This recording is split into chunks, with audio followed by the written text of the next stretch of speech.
La paz esté con ustedes. Amigos, llegamos al domingo de la Santísima Trinidad. Se lo ha llamado la pesadilla de los predicadores. No he estado nunca de acuerdo con eso. Creo que el domingo de la Santísima Trinidad es maravilloso y una oportunidad maravillosa para predicar.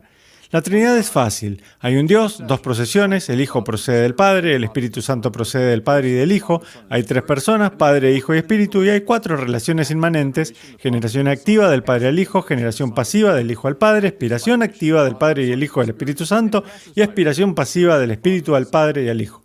¿Lo entendieron? Esa es la Trinidad.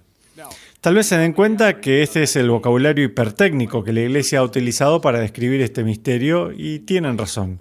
Pero déjenme desentrañar eso un poquito. Así es que, un Dios.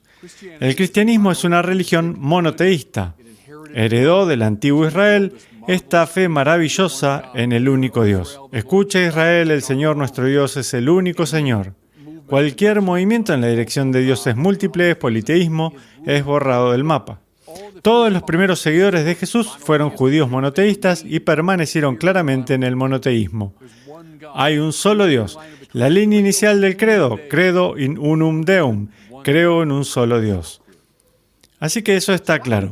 Ahora, ¿por qué hablamos de dos procesiones sucediendo dentro de este Dios absoluto y perfecto? Esta es la razón. Tomás de Aquino dice que los dos grandes actos espirituales de Dios son intelecto y voluntad, conocimiento y deseo. Y las procesiones corresponden a esos dos actos. ¿Qué quiero decir? Dios conoce todas las cosas, pero incluyendo especialmente a sí mismo. Dios puede formar una imago, una imagen de sí mismo. Ahora bien, esto parece extraño, pero no debería, porque nosotros hacemos lo mismo todo el tiempo. Puedo formar un cuadro o una imagen de mí mismo y se refleja en nuestro lenguaje ordinario. Diremos, ¿en qué estuve pensando? ¿O qué estuviste haciendo ayer? Hay alguien que interroga, que soy yo, pero hay también alguien que es interrogado, que también soy yo. No me he dividido en dos personas, pero aún así digo, ¿qué estaba haciendo? ¿Qué estaba pensando ayer? San Agustín llamó a esto en Dios mens, mente, y notitia sui, conocimiento de sí mismo. Aquel que conoce lo llamamos el Padre. El que es conocido lo llamamos el Hijo. La palabra del Padre, esto es interesante, que estaba desde el principio con Dios y que era Dios, tal como escuchamos en el prólogo del Evangelio de Juan. La primera procesión es el Hijo, el Logos, desde el Padre. La mens, mente de Dios, y la notitia sui de Dios. ¿Por qué nos referimos a una segunda procesión? Bueno, el Padre genera su perfecta imago, que llamamos el Hijo, ya que los dos comparten el mismo ser fundamental de Dios, la misma deidad.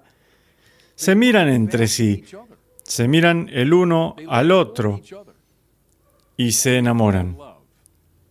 Fulton Sheen hablaba de manera hermosa sobre el suspiro de amor, que conecta al Padre con el Hijo. Este soplo sagrado lo llamamos Spiritu Sanctus, el soplo sagrado. El Padre, la mens, la mente de Dios, el Hijo, notitia sui, su conocimiento de sí mismo, y luego el Espíritu Santo, que Agustín llama el amor sui, el amor a sí mismo compartido por el Padre y el Hijo. Estas son las dos procesiones dentro de Dios que corresponden a la mente divina y a la voluntad divina. ¿Me siguen hasta aquí? Entonces, hablamos de tres personas en Dios: Padre, Hijo, Espíritu. Ahora, ¿cómo no deberíamos entender esto? No deberíamos entenderlo como tres seres separados. Y sé que ese es el peligro del idioma. Soy una persona, tú eres una persona, hay una tercera persona, somos tres personas. Bueno, esas somos tres cosas separadas, tres seres diferentes. No estamos hablando de eso. San Agustín dijo, bueno, ¿por qué las llamamos personas, el Padre, el Hijo y el Espíritu? Su respuesta, para tener algo que decir cuando la gente pregunte qué son. Su punto era que cualquier palabra que elijamos va a llevar a confusión, dará la impresión de que estamos hablando de tres cosas separadas. Adoro que a San Anselmo, que fue un seguidor de Agustín, se le preguntó lo mismo. Él las llamó tres necio quid, que significa en latín tres no sé qué. Tres no sé qué cosas. Santo Tomás de Aquino, quien es, por supuesto, un elevado racionalista, nos dio una especie de hermosa poesía racional cuando dijo esto sobre las tres personas. Él las llamó relaciones subsistentes. Eso es muy interesante y es por esto que digo poesía, porque en la filosofía que habría heredado algo es subsistente si es una cosa, una sustancia. Así que acá está la sustancia del Lambón, aquí estoy yo, soy otra sustancia y tenemos una relación. Estoy parado detrás de él, está frente a mí. La relación se deriva de las dos sustancias. Pero Tomás dice, en Dios, estas tres personas, Padre, Hijo y Espíritu, son relaciones subsistentes. Existen precisamente como relaciones. No son relaciones entre dos cosas, son en sí mismos pura relación. El Padre es el Padre solo en relación con el Hijo es Hijo solo en relación con el Padre, el Espíritu es Espíritu solo en relación con el Padre y el Hijo. Tres relaciones subsistentes, las personas. Y finalmente, he mencionado las cuatro relaciones inmanentes. Del Padre al Hijo la llamamos generación activa. El Padre genera su palabra interior, pero el Hijo tiene una relación con el Padre llamada generación pasiva. Él es generado por el Padre. El Padre y el Hijo, actuando juntos, exhalan el Espíritu Santo. Lo llamamos expiración activa. Es una palabra que inventaron en la Edad Media. Spiratio, exhalar. El Padre y el Hijo juntos exhalan al Espíritu. Y finalmente el Espíritu se relaciona con el Padre y el Hijo por medio de lo que se llama expiración pasiva. Permite él mismo ser exhalado. Muy interesante esto. Estamos hablando de la fuente de toda la realidad, el fundamento del ser. El Dios creador, ¿cómo es? ¿Es uno? Sí, absolutamente. Credo in unum Deum. No estamos hablando acá de tres dioses. Pero aún así, escuchen ahora, dentro de esta gran unidad primordial de Dios hay algo como una obra de diversidad, una obra de comunio. Se obtiene algo como un conjunto de relaciones familiares. ¿Recuerdan si me escucharon hablar la semana pasada sobre el Espíritu Santo, lo uno y lo múltiple? ¿Encontramos algo como este unirse de lo uno y lo múltiple dentro de Dios? Sí. Y es sorprendente. Si Dios es el sustento de toda la realidad y podemos ver dentro de nuestra realidad creativa tanto la unidad como la multiplicidad, ¿nos sorprende acaso que ambos puedan encontrarse también de cierta manera dentro de Dios mismo? Esa es la Trinidad. Dios que es uno y tres. Eso es lenguaje elevado filosófico. ¿De dónde provino? Vino de este personaje muy extraño, Yeshua de Nazaret. Jesús habla de sí mismo como enviado, ¿cierto? Es enviado por el que llama Padre. Hasta ese punto, él es como Jeremías, Isaías, Ezequiel, Daniel, Abraham, Isaac, Jacob. Cualquiera de los grandes profetas o patriarcas podría haber dicho, fui enviado por Dios Padre. De acuerdo, hasta aquí todo normal. Pero luego, como he insistido una y otra vez, Jesús no es uno más en una larga lista de profetas, sino más bien, Él habla y actúa consistentemente en la persona misma de Dios. Hijo mío, tus pecados te son perdonados. Aquí tienen a alguien más grande que el templo. A menos que me amen más que a su padre y su madre, más que a su vida misma, paraliza la tormenta del mar. Jesús habla y actúa en la persona misma de Dios. Por lo tanto, es Dios. Pero es también enviado por alguien al que Él llama Padre. Es el Hijo único del Padre. Y aún así, Él habla y actúa en la persona misma de Dios. Demos un paso más. El Padre envía al Hijo a nuestra humanidad, a nuestra condición humana. Lo envía para predicar y para enseñar y para curar. Pero entonces lo envía a realizar todo el recorrido. Lo envía por todo el recorrido hasta los límites del abandono de Dios. Lo envía al sufrimiento, a la degradación, a la muerte.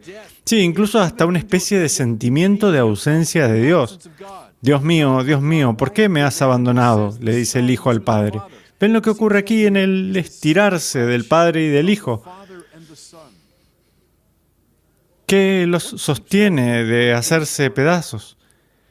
El amor que comparten, llamado Espíritu Santo. Y miren de nuevo, en el límite. El Hijo está en el límite del abandono de Dios. Ha pasado por el sufrimiento, por la muerte, ahora ha sido enterrado. En el límite del abandono de Dios, en el Espíritu Santo, el Hijo regresa al Padre recogiendo en sí mismo, en principio, a todos los que han deambulado lejos del Padre. Mientras corro como pecador alejándome del Padre, ¿a dónde estoy corriendo? A los brazos del Hijo. Y por lo tanto el Hijo y el Padre nos recogen a nosotros pecadores en el Espíritu Santo. De allí es de donde provino. Fue aquella experiencia primordial la que sembró dentro de la comunidad de los primeros cristianos esta idea de Dios el Padre, Dios el Hijo, Dios el Espíritu Santo. Ahora, lo que llega a expresarse más tarde con lo que comencé, eso de Agustín, de Anselmo, de Aquino y compañía, esa es más tarde una reflexión filosófica elevada sobre eso. Pero viene del gran misterio pascual del Hijo, reuniéndonos a todos en el Espíritu de regreso al Padre. De allí proviene. Y ahora, ¿puedo darles el resumen bíblico? Lo encontramos en la primera carta de Juan. Dios es amor. No es que solo tiene amor. El amor no es uno de sus atributos. Amor es lo que Él es. ¿Cómo supieron eso? ¿Cómo supieron eso? Porque vieron este envío del Hijo, todo el recorrido hasta los límites, y vieron luego el reunirse de regreso en el Espíritu Santo. La reflexión sobre las tres personas de la Trinidad proviene finalmente de aquella experiencia primordial. Chesterton dijo eso. El vocabulario trinitario es solo el modo preciso de afirmar que Dios es amor.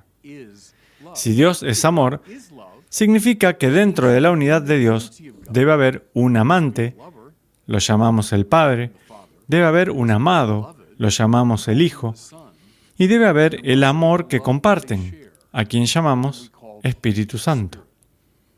La Trinidad es solo un modo muy elaborado y teológicamente preciso de decir que Dios es amor. Un punto más mientras cierro. El 1, el 2 y el 3. El 1. ¿Es bueno? Sí, es el número de la unidad. Estamos juntos, somos uno. Carga el 1 una sombra, ¿sí? Lo dije la semana pasada, se le llama opresión, imperialismo. Somos todos uno. Todo resumido a una forma de pensar, de hacer, de ser. Así que 1 carga la sombra de la opresión. ¿De acuerdo? Entonces, 1 da origen al 2. Ahora, ¿es 2 una cosa buena? Sí. Significa diversidad, significa otredad, significa la posibilidad de conversación. Bien, el 2 es una cosa buena. Pero carga el 2 una sombra. ¿Sí? Conflicto. Por encima y en contra. ¿No es verdad también, compañeros pecadores, que desde el momento que tenemos diversificación siempre existe la posibilidad del conflicto? Entonces 1 carga la sombra de la opresión, el 2 carga la sombra del conflicto. ¿Qué tal el 3? Ese es el número del amor. Porque el 3 no es simplemente 1, no simplemente 2, sino el aunar esfuerzos de los dos en el 1. Es la reconciliación de lo múltiple en lo uno. Es, por lo tanto, el lenguaje del amor. Por eso nos sorprende que por todo el mundo, vayan por todas las culturas, la prominencia del número 3. Nosotros los cristianos sabemos por qué. Porque refleja finalmente el 3 que es Dios. El Dios que es amor. De acuerdo, sé que les he dado mucho para meditar hoy, pero puedo hacerles esta sugerencia final. Piensen en todo esto cada vez que hagan este simple gesto, en el nombre del Padre, y del Hijo, y del Espíritu Santo. Esto es lo que el gesto despierta en nosotros. Un sentido del amante, el amado y el amor compartido. No simplemente el 1 ni el 2, sino el 3, que es el número del amor. Y Dios los bendiga. Muchas gracias por mirar este video. Si les gustó, los animo a compartirlo y a suscribirse a mi canal de YouTube.